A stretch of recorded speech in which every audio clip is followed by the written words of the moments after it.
Hey there, YouTube, BitChute, Library, wherever you might be watching this from. I don't have any of those channels yet, but just the YouTube channel right now. But got to consider making myself a BitChute account and a Library account so I can upload my videos to there. I guess seeing all the censorship that's been going on lately. Seen a lot of people losing their channels and videos being deleted and whatnot. Nobody's really paying attention to my stuff too much, so I don't think I'm worried about any of my videos being deleted at this point. But if for some reason YouTube ever were to do something like that, I'd like to have my stuff already, mirrored over to those channels and other places like BitChute and Library, where they won't get touched, where there is no censorship. But it's been a long time since I made a video, probably about at least a month, maybe if not more. And I'm just on my way to the airport right now, fly out to Ohio,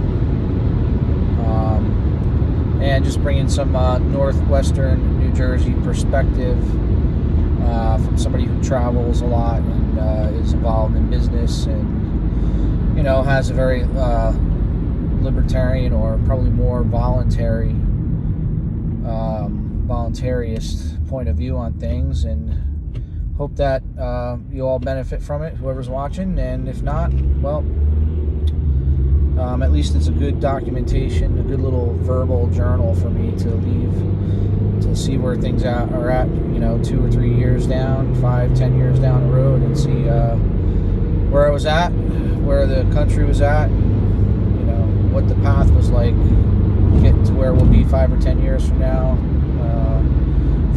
So, yeah, I'm on my way to the airport, and of course, last minute I'm thinking to myself, I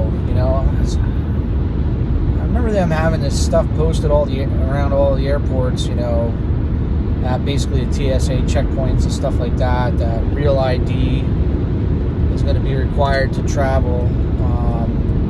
If you're just going to have a, regular ID to travel, like you got to change your driver's license to a quote-unquote real ID.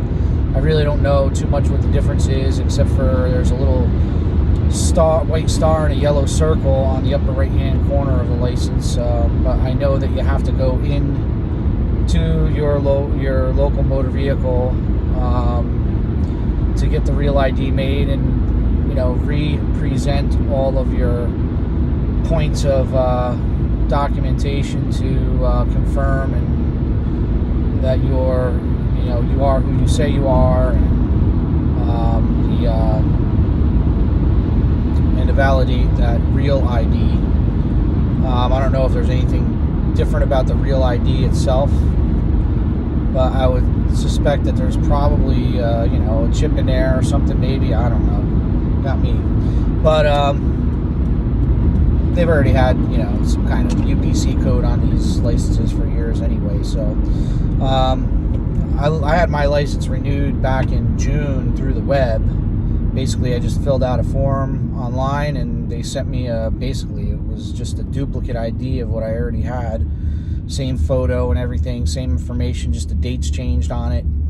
Doesn't have the markings for the new quote-unquote real ID. So I said, and the deadline was October 1st. So I said, oh man, I haven't traveled since September. So I was like, I really gotta, make sure that I'm able to get on the plane this evening so I can get to where I'm going and get the job done that I need to get done.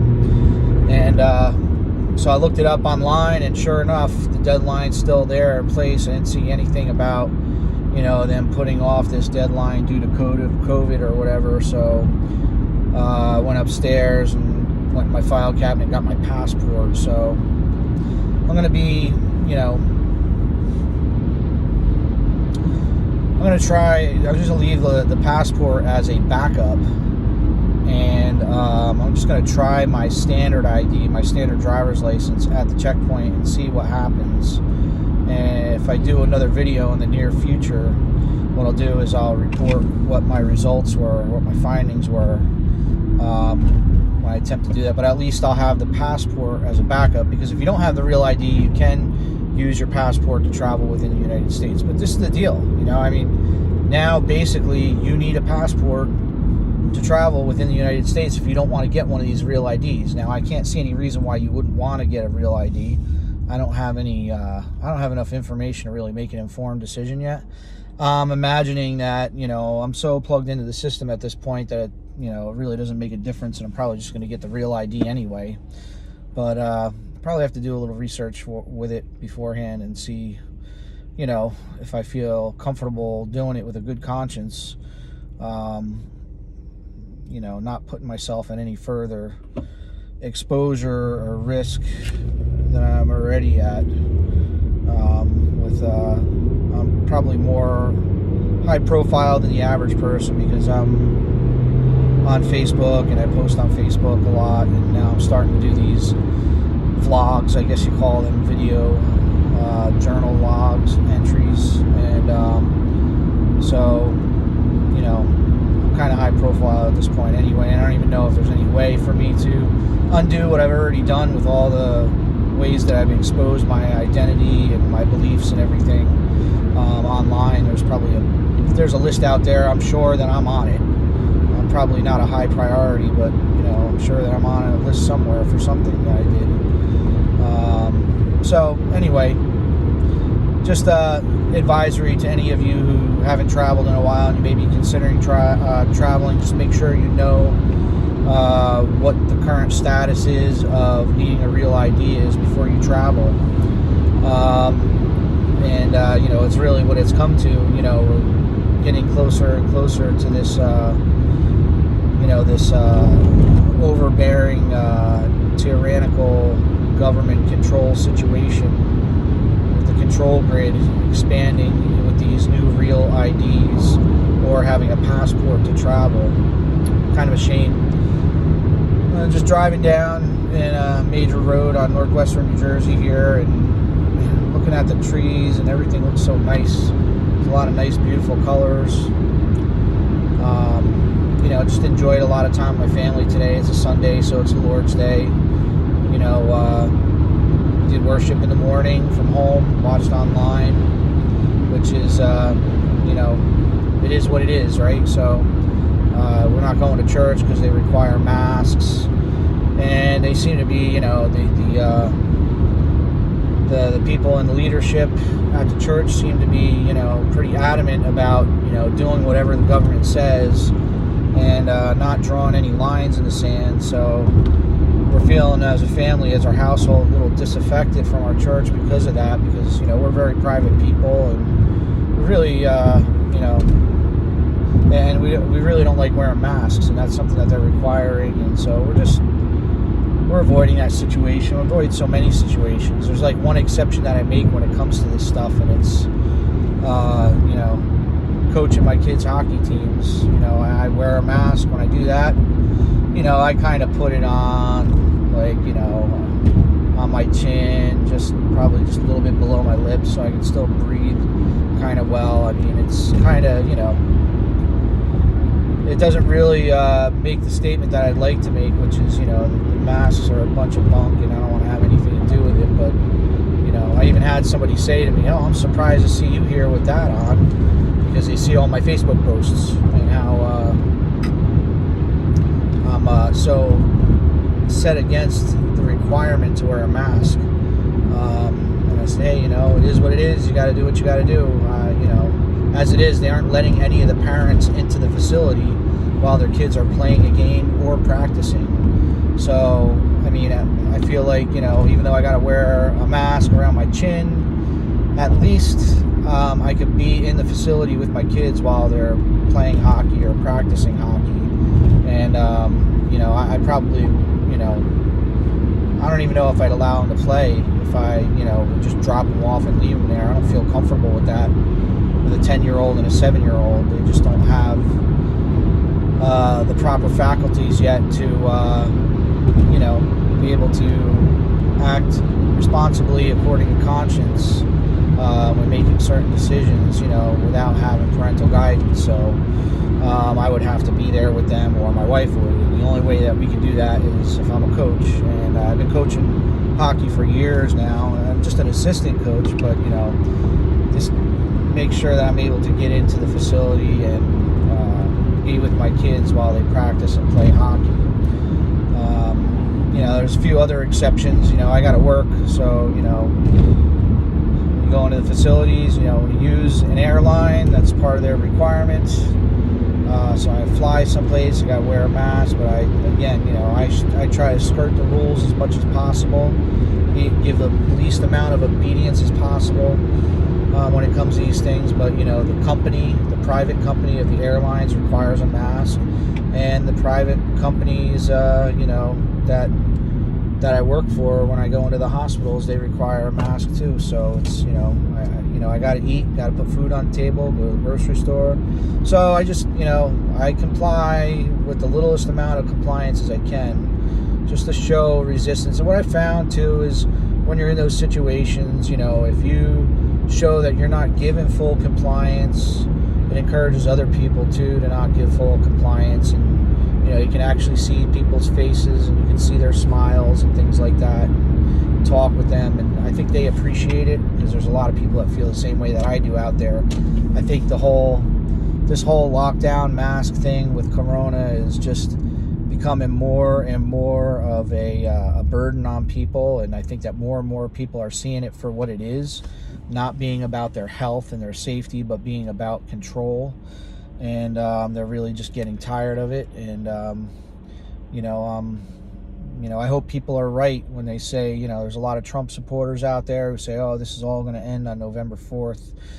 Well, I hope they're right. For some reason, I think they're going to be wrong, that this is going to continue on beyond that. And I also think that even if it does go away on November 4th, this social experiment that they've executed at this point, they know that they can make the people do whatever they want to, as long as they're afraid, as long as they are out there telling people that they're at risk of getting sick and dying, even if it's a little bit of a risk. Look at this margin of error fatality rates, especially if you're under the age of 70.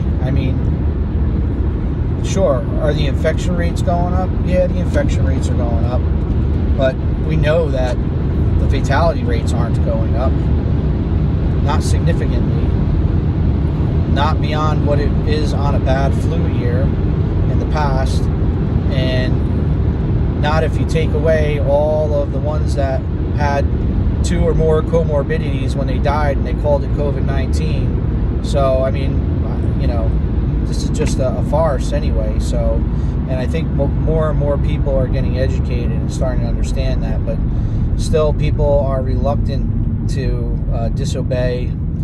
They comply, just go along to get along. And it's kind of sad that way. But I think that the more people get informed, and the more, people are getting, sick and acne and stuff like that from wearing the masks over long periods of time, the more people are getting frustrated with this. I hope that people wake up and, kind of push back some before, they decide to end this event, and that, we won't be fooled again when they pull this crap again. But for some reason, I just don't think that's going to be the case. People are sheep, and they just do what they're told, and they rarely question why.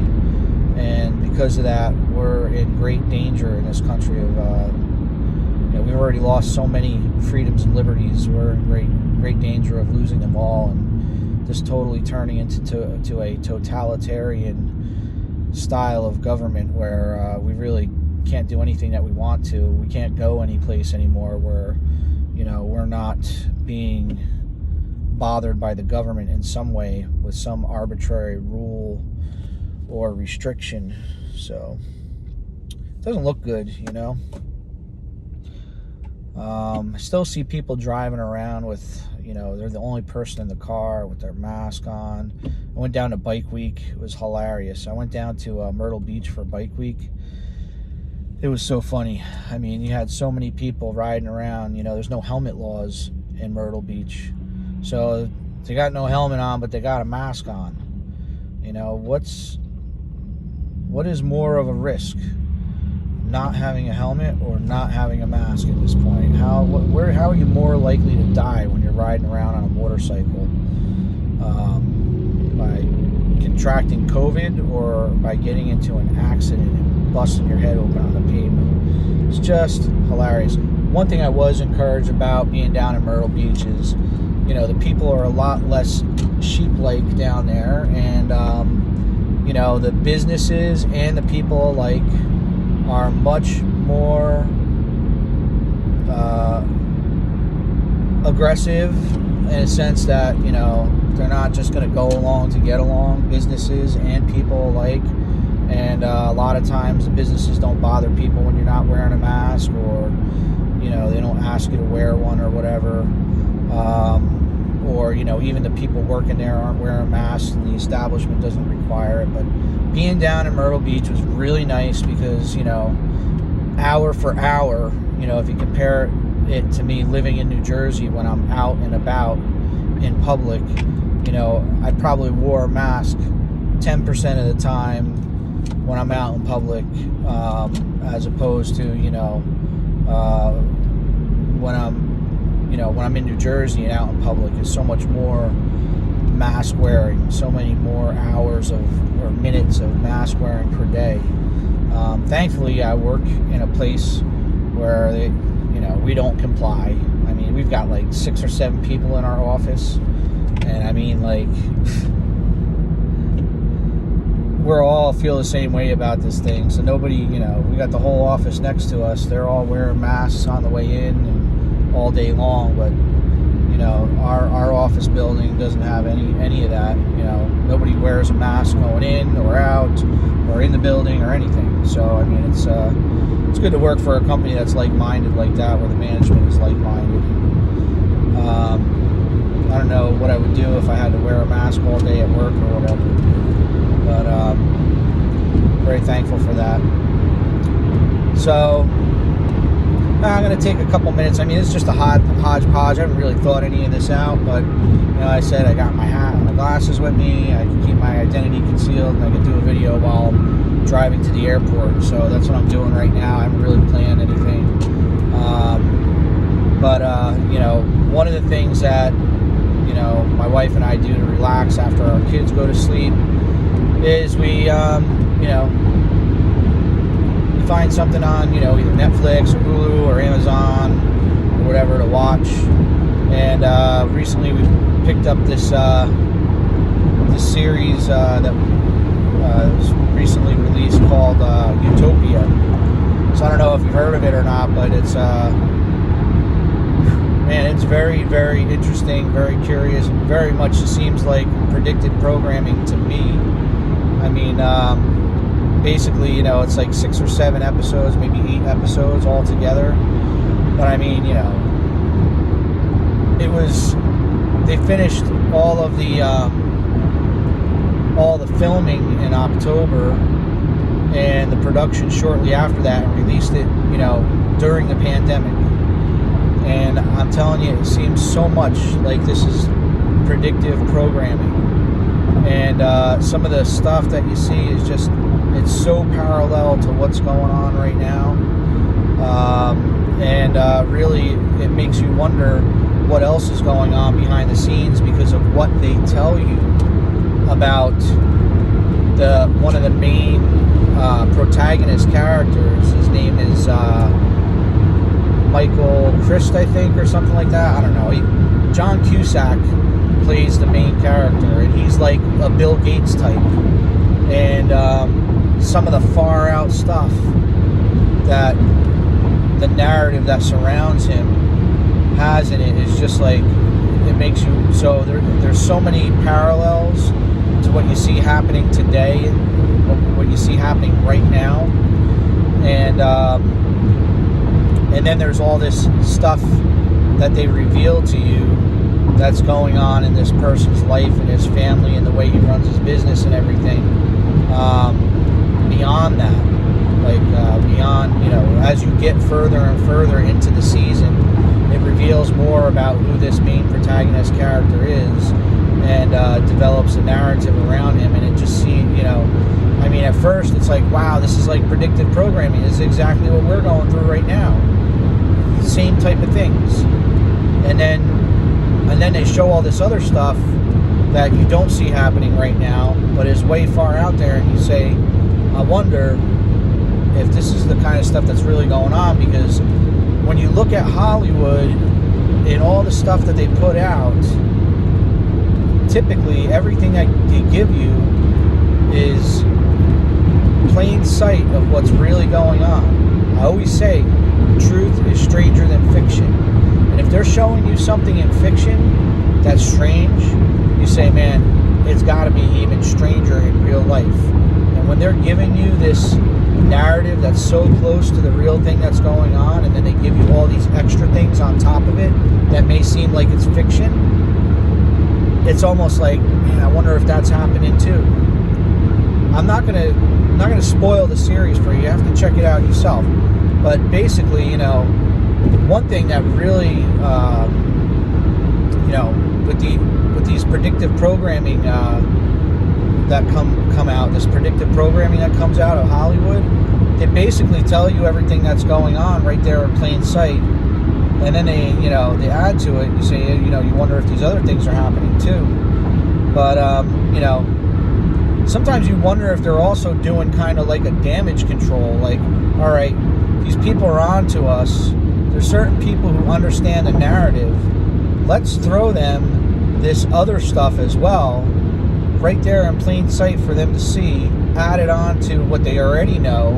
And so this way, when they talk about it, people will say, oh, that just sounds like something that came out of a Hollywood narrative. That sounds like something that came out of Hollywood. That sounds like a fairy tale, like a story, like it didn't really happen. Because they will have seen that too, and they'll say, this person, what they're talking about, it didn't really happen. It just happened in this narrative, in this movie or this series or whatever.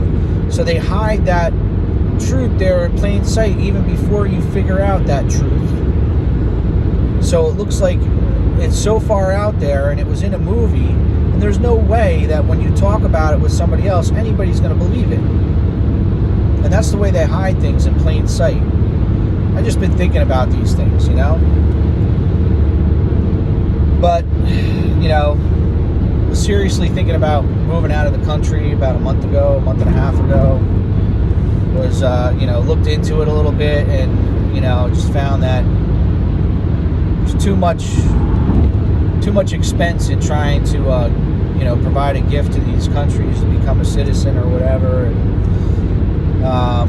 so now we're looking at moving down to South Carolina, but there's all kinds of challenges with logistics, because you're talking about, am I going to be able to have good, employment, or, there's a lot of unknowns, so, but my family's ready to go. I have my household, and I have a very small extended family beyond that I still have interaction with, and they're ready to leave too.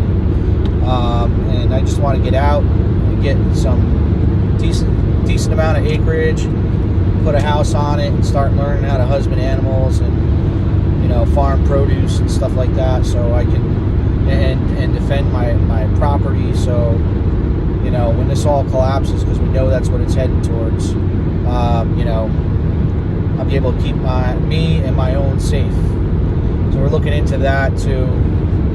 On the financials, Bitcoin front, I'm still waiting to get some of my finances in order so I can purchase some more Bitcoin. But I see it dropped a little bit, maybe 10% or so, maybe a little bit less than that, 8%. Over the past month or so. Now it's going back up. Bitcoin's going back up. So I'm wondering how high that's going to go back up. And we'll see. We'll see how. I think that Bitcoin is just going to continue to climb and climb. I hope it does. And I'm going to purchase some more when my finances are in order. And Yeah, the other thing I've been thinking about too is just the whole censorship thing. Dollar Vigilante was not really removed from YouTube, their channel, but they made all their videos private because they were giving them strikes left and right, and they said, hey, let's make this content private before the channel gets deleted and we lose everything. And so they made the videos private, and maybe they'll make them live again at some point. But you can only watch his videos now either at his website or BitChute or library. Max Egan is gone. His YouTube channel is gone. Dan Dick's Press for Truth, his YouTube channel is gone. JP Sears has had a video or two removed over the past month. Wondering if he's going to be removed. I know that a whole bunch of William Cooper channels that were totally committed to broadcasting, or streaming William Cooper's broadcasts are gone. I mean, there's still plenty out there because there were so many of them, but they are starting to disappear. Some new ones are popping up too. But I mean, Bill Cooper was instrumental in bringing a lot of the alternative narratives back in the early 80s and up into the 90s, and even up until 9/11. He was, as you probably know, he was executed on his front steps of his own property, his own house, by somebody, I don't know, but somebody having to do with government, I'm sure, in the interest, so they could shut him up and get rid of him. But his broadcasts live on. His Mystery Babylon series is awesome. Would highly recommend trying to find that if you can, either on YouTube, or there probably are some channels popping up on BitChute and library. Get his book, Behold the Pale Horse. Learn about the guy and learn about what he wrote. And I wouldn't agree with him on all things, but I would agree with him on many things regarding the narrative of what's going on with government and where we're going these days. So, wondering how long YouTube is still going to have channels that actually offer an alternative narrative. And that's one of the reasons, again, like I gotta, if I want to keep my journal here and avoid having it removed and losing all my videos, I should move them someplace else. That's what I'm going to do. Eventually, I'm going to move over to BitChute or library or DTube or all of them, just to have some redundancy and make sure that these videos make it into the future, and I can I can look back on them and see where we're at, see where we're at 10 years down the road. I'll be looking back at these to see how things unfolded. So I'm going to sign off for now, and maybe when I'm out in Ohio I'll be able to do another video. Well, be safe out there, and when I say be safe, I mean be safe regarding your liberties. Regard them. Don't obey so easily. Don't comply so easily. Always try to put up a fight, and try to maintain some semblance of liberty here in this country, the United States. I'll see you around. Have a great day.